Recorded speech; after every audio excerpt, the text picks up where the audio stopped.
siswa-siswi UPH College dan Bapak Ibu sekalian, dimanapun kita berada.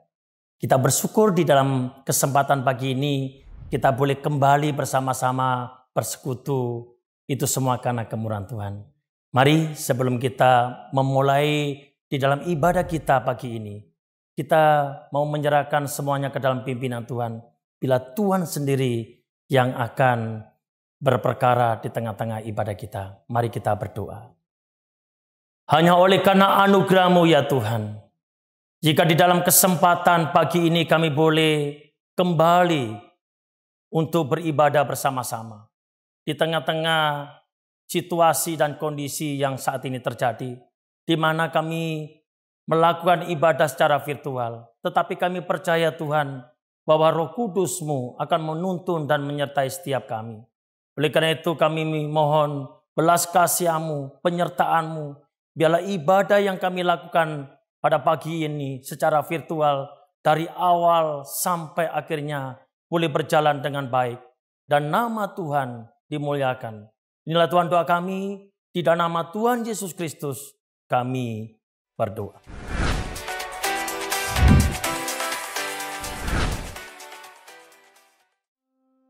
Bapak, Ibu, dan siswa-siswi terkasih, selamat datang kembali ke dalam komunitas UPH College di chapel kita hari ini. Kita percaya bahwa chapel kita bukan hanya sekedar rutinitas. Nah mari, daripada itu kita siapkan hati, pikiran, dan perasaan kita untuk mengikuti ibadah pada hari ini. Mari kita berdoa untuk memulai ibadah kita pada hari ini. Bapak yang baik, ucap syukur untuk chapel yang boleh kami rasakan dan juga boleh ada komunitas UPH College yang menyediakan ibadah pada hari ini Tuhan. Tuhan, kami berdoa supaya chapel pada pagi hari ini tidak hanya menjadi suatu rutinitas bagi kami, tapi kami boleh memaknainya sebagai sarana kami bertumbuh bersama di dalam satu komunitas UPH College ini. Kami serahkan chapel ini serangkaian pujian, penyembahan, dan juga firman Tuhan dalam tangan-Mu. Hanya dalam nama Tuhan Yesus kami mohon, amin. Memasuki tahun akademik yang baru, pasti setiap dari kita ingin juga mengakhirinya dengan baik, bukan? Namun dalam pertengahan atau usaha kita menyelesaikan perjalanan kita, ada masa-masa kita merasa lelah. Seperti apa yang saya bilang bahwa Tuhanlah yang memberikan kekuatan kepada yang lelah dan juga memberikan semangat yang baru kepada yang tidak berdaya. Semoga lagu pengantar ini bisa menguatkan kita ya, bahwa Tuhanlah yang akan menguatkan kita. Mari kita nyanyikan satu buah lagu pujian, Jangan Lelah.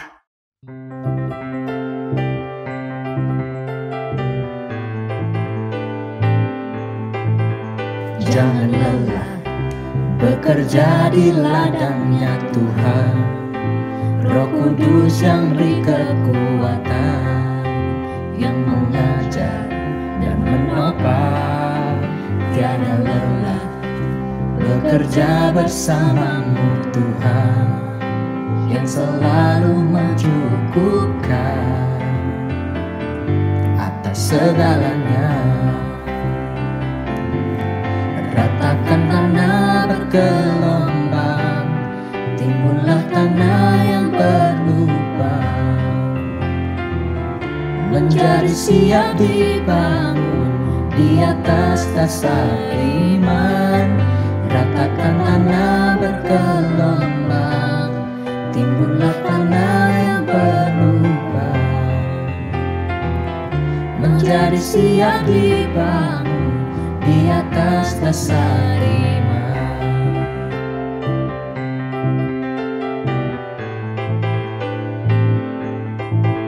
Jangan lelah bekerja di ladangnya Tuhan. Roh Kudus yang beri kekuatan, yang mengajar dan menopang. Tiada lelah bekerja bersamamu Tuhan, yang selalu mencukupkan akan segalanya. Ratakan tanah bergelombang, timbunlah tanah yang berubah, menjadi siap dibangun di atas dasar iman. Ratakan tanah bergelombang, timbunlah tanah yang berubah, menjadi siap dibangun di atas dasar iman, menjadi siap dibangun, menjadi siap dibangun, menjadi siap dibangun di atas dasar iman.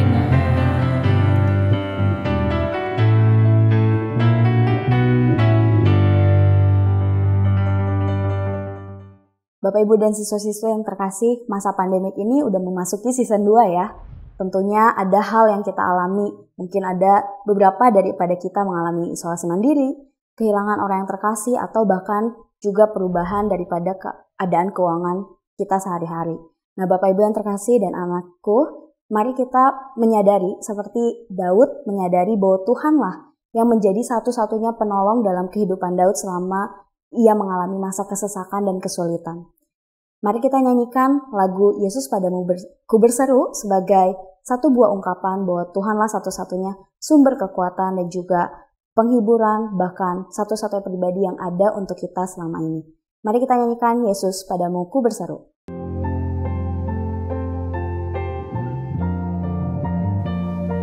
Kau Tuhan, kekuatan dalam hidupku, penolongku dalam kesesakan. Kau gunung batuku dan pertahananku, Yesus, Kau kemenanganku. Yesus, padamu ku berseru, Kaulah penyelamatku, terpujilah Kau Tuhanku. Mulut ku memuji nama-Mu, sepanjang umur hidupku, terpujilah Kau Tuhanku di atas segalanya. Yesus, padamu ku berseru, Kaulah penyelamatku, terpujilah Kau Tuhanku. Mulut ku memuji nama-Mu, sepanjang umur hidupku, terpujilah Kau Tuhanku di atas segalanya. Kaulah sumber kuatku, Kaulah kehidupanku, Kaulah pertahananku.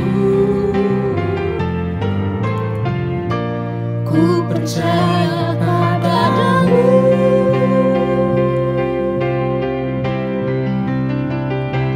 Yesus, padamu ku berseru, Kaulah penyelamatku, terpujilah Kau Tuhanku. Mulutku memuji nama-Mu, sepanjang umur hidupku, terpujilah Kau Tuhanku di atas segalanya. Mulutku memuji nama-Mu, sepanjang umur hidupku, terpujilah Kau Tuhanku di atas segalanya.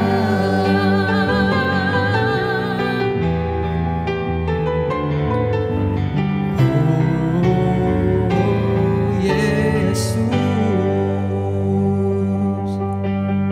haleluya. Sudah serangkaian pujian penyembahan kita lewati, mari kita berdoa untuk kita menyiapkan hati kita, bahkan pikiran kita untuk lebih bersungguh-sungguh dalam menikmati firman Tuhan yang akan dibawakan oleh hamba-Nya. Oleh sebab itu, mari kita bersatu sebelum kita mendengarkan firman Tuhan pada hari ini. Mari kita berdoa. Tuhan Yesus yang baik, kami boleh menikmati firman Tuhan sebagai nafas kehidupan kami. Biarlah pada hari ini, ketika kami mendengarkan firman Tuhan, tidak hanya menjadi benih yang ditabur, tapi juga boleh berbuah, bertumbuh karena kami mengaplikasikannya dalam kehidupan kami. Tuhan, banyak hal yang kami mungkin belum sadari dalam kehidupan kami, tapi kami percaya firman-Mu menjadi pelita dan juga terang bagi setiap jalannya kami. Kami serahkan Tuhan, hamba-Mu yang akan menyampaikan, kami serahkan hati dan pikiran kami dalam tangan-Mu yang akan mendengarkan. Dalam nama Yesus kami mohon, haleluya, amin.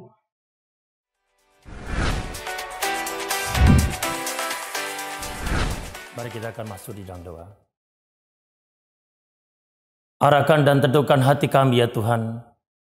Ketika kami pagi ini ingin bersama-sama membaca, merenungkan kebenaran firman Tuhan.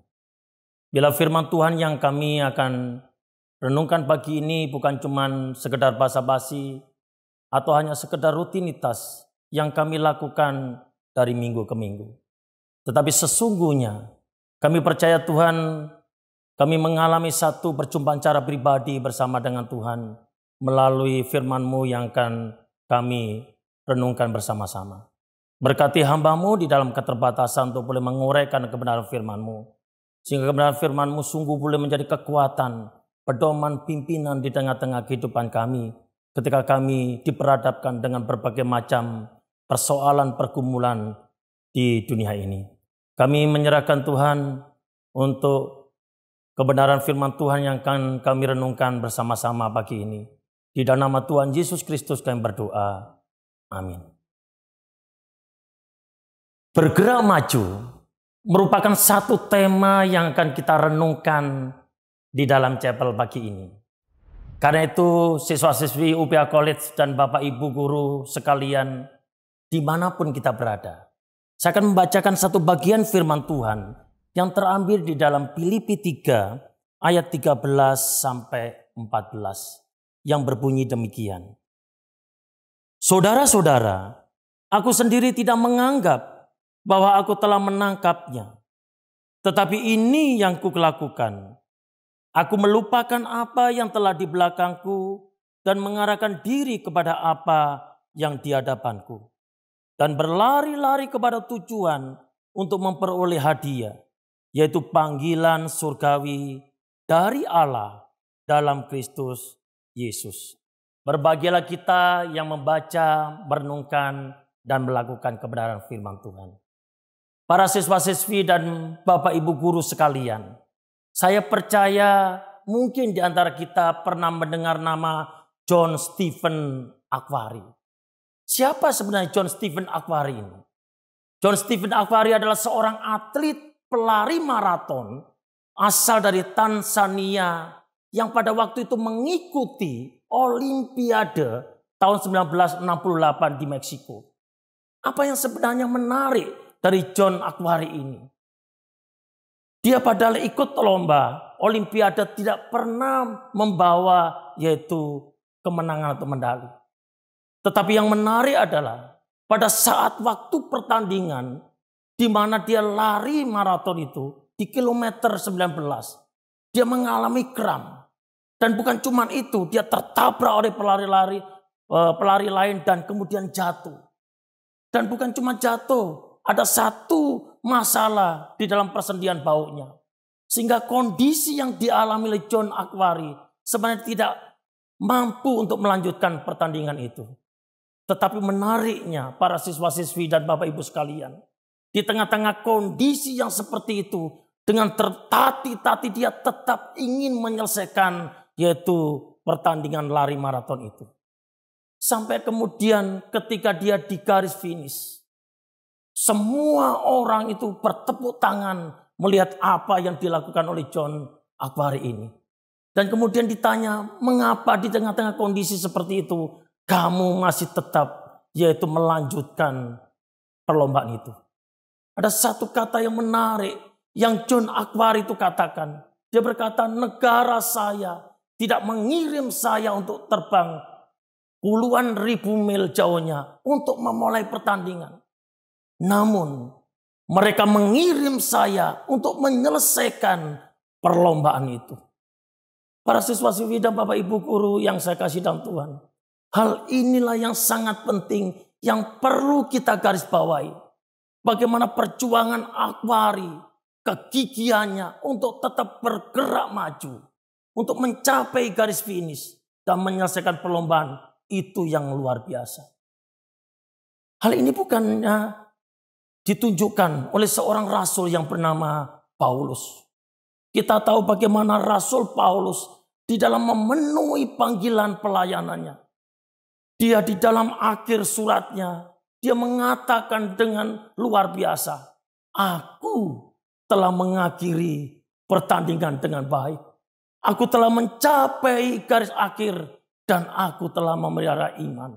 Ini satu ungkapan Rasul Paulus yang luar biasa yang di dalam surat terakhirnya dikatakan demikian. Nah, pertanyaannya mungkin muncul di dalam benak kita. Apakah Rasul Paulus tidak pernah mengalami kesukaran di tengah-tengah hidupnya mengikut Tuhan? Apakah Paulus tidak pernah mengalami tantangan ketika dia mengikut Tuhan? Apakah tidak ada satu yaitu putus asa yang dialami di tengah-tengah hidupnya? Ketika dia mengikut Tuhan. Justru kalau kita melihat 180 derajat itu berbalik luar biasa. Ketika dia mengikut Tuhan, ada banyak kesukaran, ada banyak persoalan, ada banyak pergumulan yang dialami oleh Paulus. Tetapi satu hal yang kita lihat, dia tetap bergerak maju. Dia tidak pernah putus asa. Dia memiliki satu semangat di dalam mengikut Tuhan. Karena itu, para siswa-siswi dan Bapak Ibu guru sekalian, jangan pernah patah semangat. Apapun yang terjadi di tengah-tengah hidup ini, tetaplah bergerak maju pada tujuan kita bersama Tuhan. Untuk terus bergerak maju bersama Kristus, maka ada beberapa hal yang kita akan pelajari pagi ini.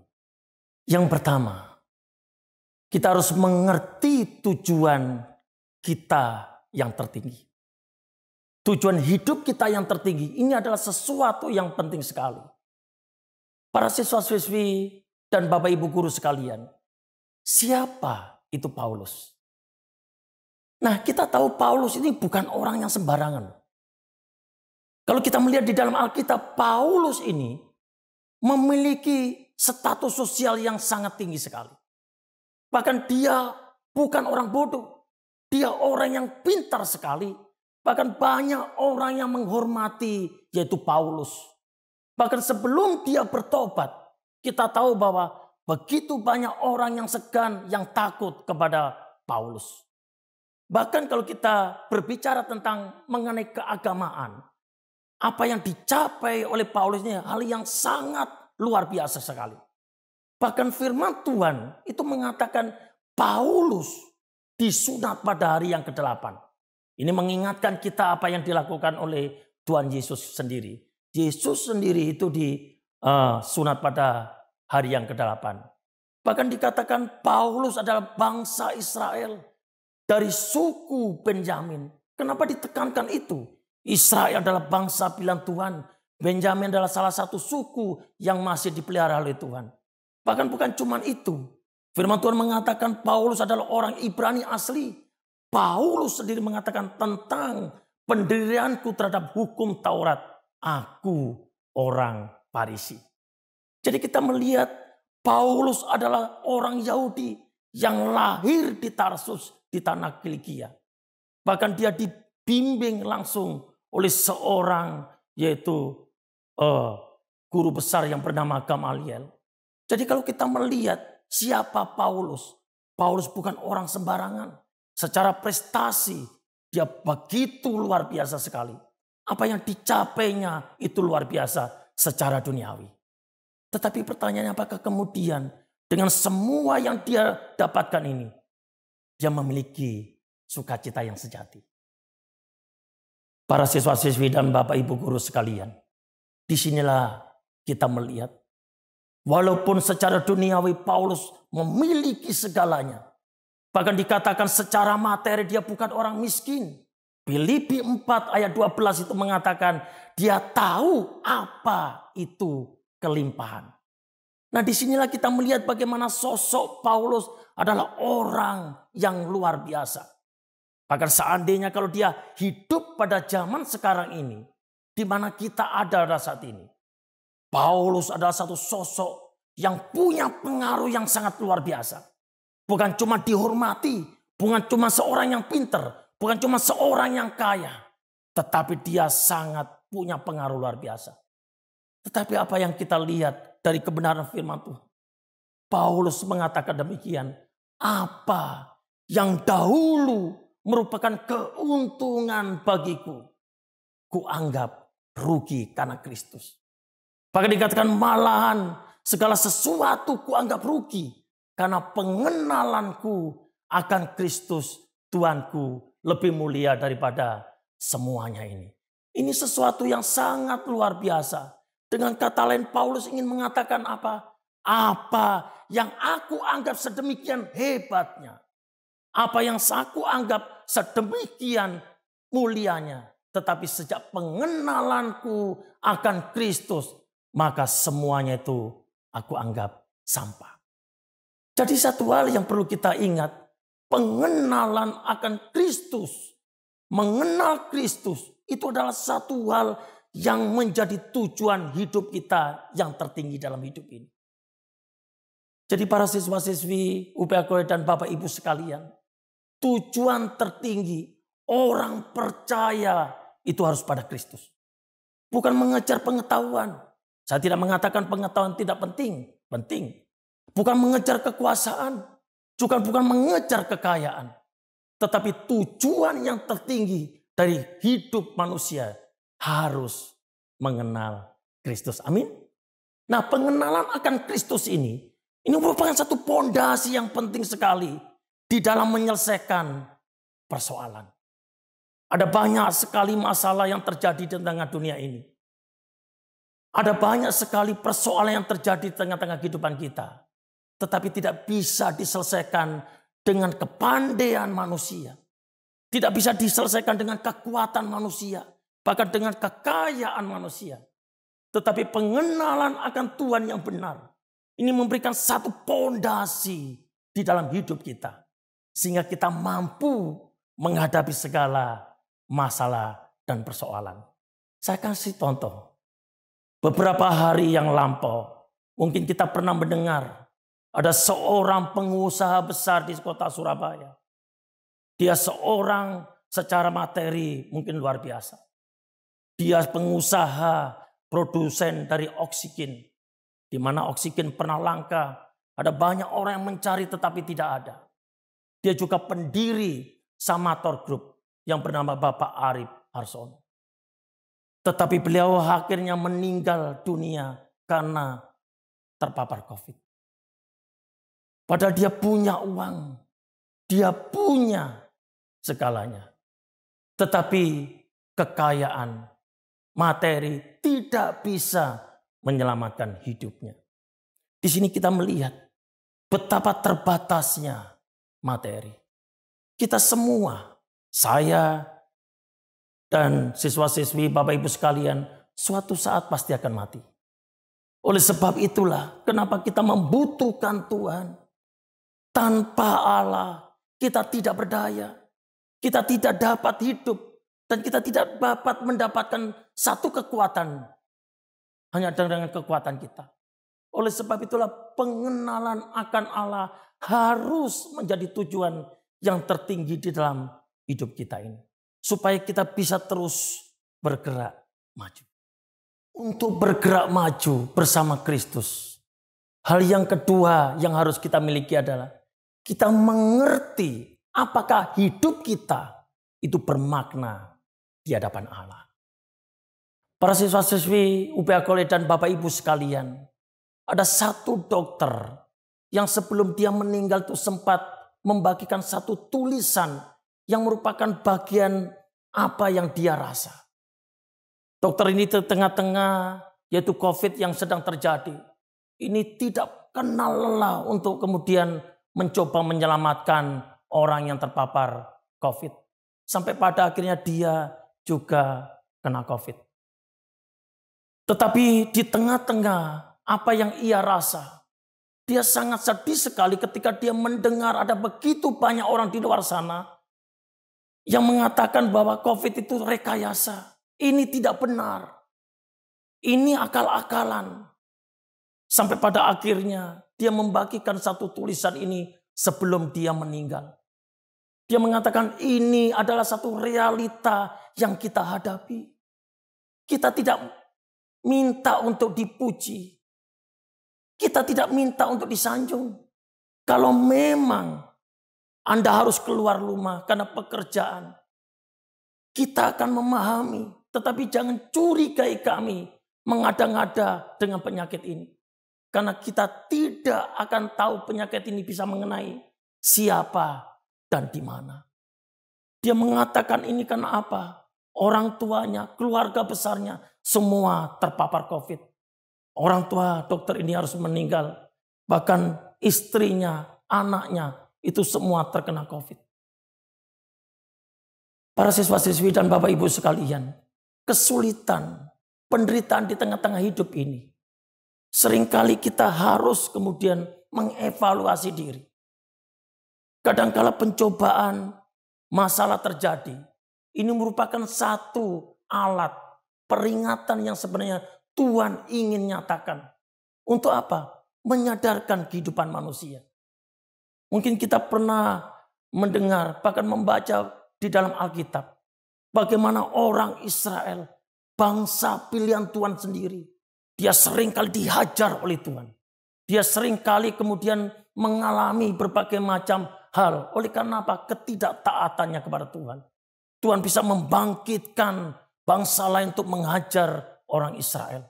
Bahkan Tuhan bisa memakai berbagai macam yaitu kejadian untuk apa? Untuk menyadarkan orang Israel supaya dia kembali kepada Tuhan. Supaya dia tahu bahwa Tuhan itu berdaulat. Seringkali peringatan Allah itu seringkali ditujukan kepada kita. Untuk apa? Untuk menyadarkan, untuk membangunkan di mana kita mungkin tertidur secara rohani. Sehingga kemudian kita membutuhkan Tuhan. Inilah yang kemudian harus kita pahami. Namun seringkali munculnya banyaknya penyakit, penderitaan yang datang seperti hari ini. COVID yang terjadi ini sudah sekian lama tidak kunjung selesai. Mungkin di satu sisi kita melihat ini adalah satu wabah yang terjadi di seluruh dunia. Tapi pernahkah kita juga berpikir, apakah Tuhan ingin memperingatkan kita manusia? Apakah Tuhan ingin mengingatkan kita supaya kita kembali kepada Tuhan? Kadangkala kesulitan, penderitaan yang terjadi. Ini Allah ingin menyatakan bahwa Dia yang berdaulat. Dia ingin umatnya itu kembali kepada Allah.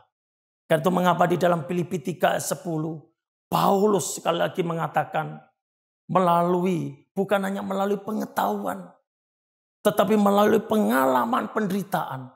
Di mana Paulus berkata bersekutu di dalam penderitaan Kristus. Apa maksudnya? Untuk mengenal Allah. Kadangkala kita harus melalui berbagai macam proses. Ada kalanya kita mengalami sukacita. Ada kalanya kita mengalami duka cita. Ada kalanya kita mengalami hal yang baik. Tapi mungkin ada kalanya kita mengalami hal-hal yang menderita. Tujuannya untuk apa? Untuk dapat mengenal Allah. Kita harus sabar menanggung semua ini. Jadi siapa yang rindu untuk mengenal Tuhan? Maka ia akan berjalan baik di dalam terang maupun di dalam gelap. Ada mungkin bukit yang harus kita daki. Ada mungkin lembah yang harus kita turuni. Tetapi melalui semua itu, kita akan mengenal Allah. Para siswa-siswi dan Bapak Ibu guru sekalian. Penderitaan, kesusahan yang mungkin terjadi dan mungkin kita alami. Sebenarnya mengingatkan kita bagaimana kita masih diberikan kesempatan oleh Tuhan untuk bagaimana kita mengenal Tuhan lebih dalam. Supaya ketika kita menjalani hidup kita betul-betul tahu bahwa hidup yang kita jalani itu bermakna di dalam Tuhan. Kesempatan ini, di tengah-tengah kondisi seperti ini, saya mengajak kita untuk sekalian, kita tetap melangkah maju. Kita terus bergerak maju untuk boleh menjalankan hidup kita ini seturut dengan kehendak Tuhan. Untuk bergerak maju bersama dengan Tuhan, maka hal yang ketiga yang perlu kita ingat adalah kita harus memiliki tekad untuk mengandalkan Tuhan. Siswa-siswi UPH College dan para guru yang saya kasih di dalam Tuhan. Inilah yang kemudian kita belajar dari Paulus. Paulus memahami dengan pengenalan akan Allah. Maka ia semakin mengandalkan Tuhan di dalam hidupnya. Bahkan Paulus memiliki satu keberanian untuk melangkah menghadapi tantangan apapun di tengah-tengah dunia ini. Karena semakin besar talenta, kemampuan yang kita punya, yang Tuhan berikan di dalam hidup kita, maka semakin banyak godaan yang akan kita hadapi, yang mencoba menarik kita untuk menjadi serupa dengan dunia ini. Sekali lagi coba bayangkan gitu ya. Paulus ini seorang yang pintar sekali. Di tengah-tengah apa yang ia dapatkan, kepandaian yang Paulus miliki, ia sebenarnya bisa mendapatkan kedudukan tinggi, mendapatkan kekayaan apapun. Tetapi justru yang mengherankan adalah ketika dia memilih berbalik dengan menjadi pengikut Kristus, maka disinilah kita melihat Paulus harus mengalami penderitaan. Paulus tahu materi tidaklah bernilai kekal. Materi hanya sementara. Bahkan dia tahu bahwa kekuatan manusia itu ada batasnya. Tetapi disinilah kemudian dia bertekad untuk tetap mengandalkan Tuhan di dalam hidupnya. Oleh karena itu, di tengah-tengah situasi apapun, di tengah-tengah kehidupan kita yang kita jalani, mari kita memiliki satu tekad, kita memiliki satu komitmen, bagaimana kita hidup taat di dalam pimpinan Tuhan. Bagaimana hidup kita senantiasa bermakna tinggi dan mengandalkan Tuhan di tengah-tengah apapun. Karena inilah yang menjadi satu kunci bagaimana kita bisa menghadapi segala tantangan di tengah-tengah dunia ini. Para siswa-siswi UPH College dan Bapak Ibu sekalian, sekali lagi sebelum bertobat, Paulus pernah menjadi seorang yang berjuang menurut kebenaran hukum Taurat dengan kekuatannya dia sendiri. Tetapi karena pengenalan akan Kristus membuatnya dia sadar sekali bahwa kebenaran sejati hanya ada di dalam Kristus Yesus. Sekali lagi saya katakan bahwa kebenaran sejati hanya ada di dalam Kristus Yesus yang dianugerahkan kepada setiap mereka yang percaya kepadanya. Para siswa-siswi dan Bapak Ibu sekalian, kekuatan manusia tidak dapat mengatasi segala tantangan, seberapapun hebatnya mereka. Karena manusianya mengandalkan kekuatannya. Ketika kekuatannya itu tidak bisa berbuat apa-apa, maka lenyaplah sudah. Tetapi dengan bersandar sepenuhnya kepada Tuhan, dengan mengandalkan Tuhan, maka kita bisa menghadapi segala tantangan, segala persoalan, dan segala yaitu tekanan apapun. Tuhan berjanji bahwa tangannya akan memelihara hidup umatnya jika kita setia mengikutinya. Tuhan tidak pernah ingkar janji. Manusia bisa mengingkari janji, tetapi Tuhan tidak pernah ingkar janji. Kalau kita berjalan di jalan Tuhan, kalau kita berjalan sesuai dengan rencana Tuhan, maka Tuhan yang akan memampukan kita menghadapi segala tantangan, termasuk jika hari ini kita mungkin diperhadapkan dengan kesukaran, dengan keputusasaan berkaitan dengan COVID yang terjadi. Tetapi percayalah, Tuhan tidak pernah meninggalkan kita. Manusia hanya dapat mereka-reka apa yang terjadi hari esok. Namun sebagai orang yang percaya kepada Tuhan, mari kita menjalani hidup kita ini bersama dengan Allah. Karena itu mari kita bergerak maju. Mari kita mengarahkan hidup kita hanya untuk kemuliaannya. Sehingga hidup kita itu menjadi bermakna di hadapan Tuhan. Tetapi ini bisa terjadi kalau kita memiliki pengenalan akan Allah. Dan inilah yang membuat Paulus dan berkata, aku melupakan apa yang telah di belakangku. Dan aku mengarahkan diriku kepada apa yang ada di hadapanku. Perubahan yang terjadi dalam diri Paulus ini memberikan dampak yang luar biasa. Bukan cuma sekedar tujuan hidupnya, tetapi dia juga memberi makna bagi banyak orang. Mari kita bergerak maju, di mana Allah harus menjadi tujuan yang tertinggi di dalam hidup kita. Dan kita dapat menjalani hidup kita bermakna di hadapan Allah. Serta kita terus memiliki tekad untuk mengandalkan Tuhan di dalam hidup kita. Biarlah firman Tuhan di dalam kesempatan pagi ini boleh menjadi berkat, pedoman, dan kekuatan di dalam hidup kita. Mari kita berdoa.